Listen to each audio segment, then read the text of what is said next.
আসসালামু আলাইকুম প্রিয় দর্শক, আশা করছি সকলে অনেক ভালো আছেন। আজ আমি খুবই জনপ্রিয় একটি রেসিপি নিয়ে আপনাদের সামনে হাজির হয়েছি।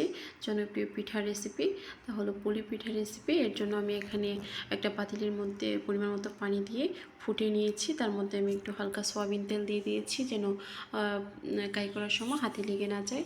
আর এখানে আমি পরিমাণ মতো চাউলের গুঁড়া দিয়ে একটু মিক্সড করে নিয়েছি। এখন আমি একটু কিছুক্ষণ এটা চুলায় রেখে দেব। তারপরে এটা আমি হয়ে গেলে আমি একটা বলে ঢেলে নেব।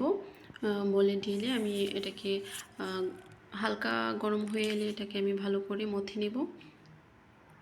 এর মধ্যে একটা ডো তৈরি করে নেব।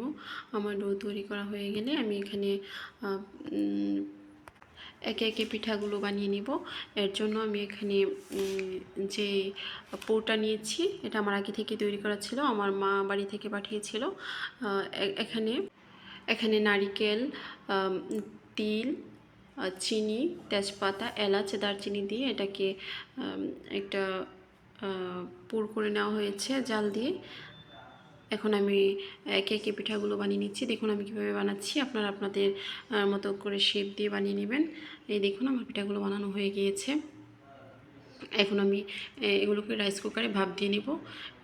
এর জন্য আমি একটা রাইস কুকার নিয়ে নিলাম। আর রাইস কুকারের মধ্যে যে পাতিলাটা থাকে তার মধ্যে এরকম একটা ছাঁকনির সাথে আসে রাইস কুকারের সাথে, ওইটা দিয়ে আমি বানিয়ে নিচ্ছি। দেখুন আমার পানির বলক চলে এসেছে। এখন আমি একে একে পিঠাগুলো দিয়ে এটাকে আমি ভাপে রেখে দিব প্রায় 10-15 মিনিটের মতন। আর আমি ছিদ্রগুলো একটু টিস্যু দিয়ে বন্ধ করে দিয়েছি। দেখুন আমার পিঠাগুলো হয়ে গিয়েছে। আমি আপনাদেরকে কেটে দেখাচ্ছি, দেখুন কতটা পারফেক্ট হয়েছে। আপনারা এভাবে বাসায় তৈরি করতে পারছি, আশা করছি ভালো লাগবে।